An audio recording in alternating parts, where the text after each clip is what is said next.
दोस्तों कभी कभी ऐसा लगता है कि जैसे घर में खुशी का कोई दरवाज़ा ही बंद हो चुका है।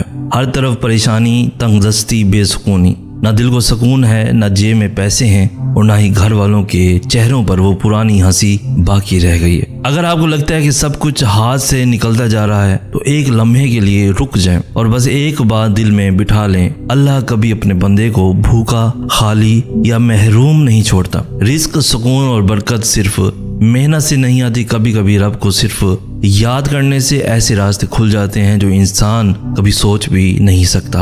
आज मैं आपको एक ऐसा वजीफा बताने जा रहा हूँ जिससे इंशाअल्लाह आपकी माली परेशानियां खुशहाली में बदल सकती हैं, घर के हालात संवर सकते हैं, बच्चों का नसीब बेहतर हो सकता है और दिल को वो सुकून मिल सकता है जिसकी तलाश में आप महीनों से दर दर फिर रहे हैं। ये वजीफा फजर की नमाज के बाद करना है।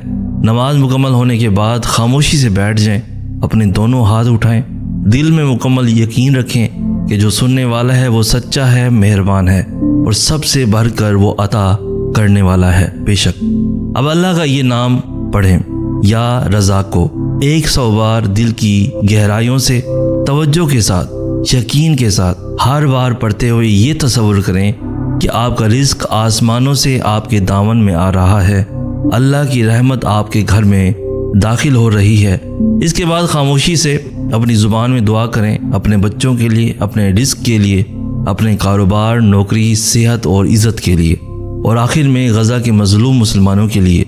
याद रखें, ये सिर्फ लफ्ज़ नहीं, ये उस रब के दरबार की चाबी है जिसके ख़जाने कभी ख़त्म नहीं होते।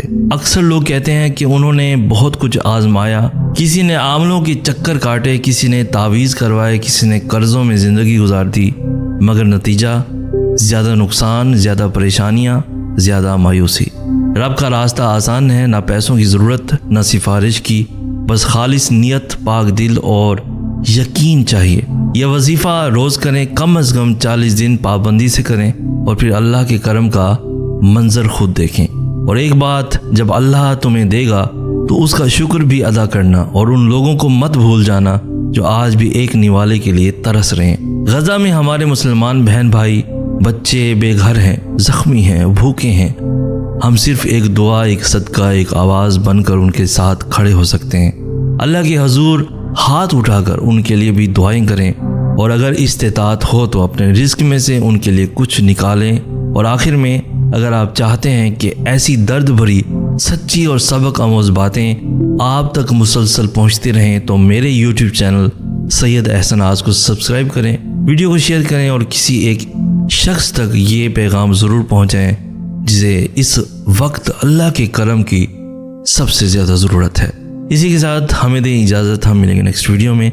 तब तक के लिए अल्लाह हो आपका हामी और नासिर।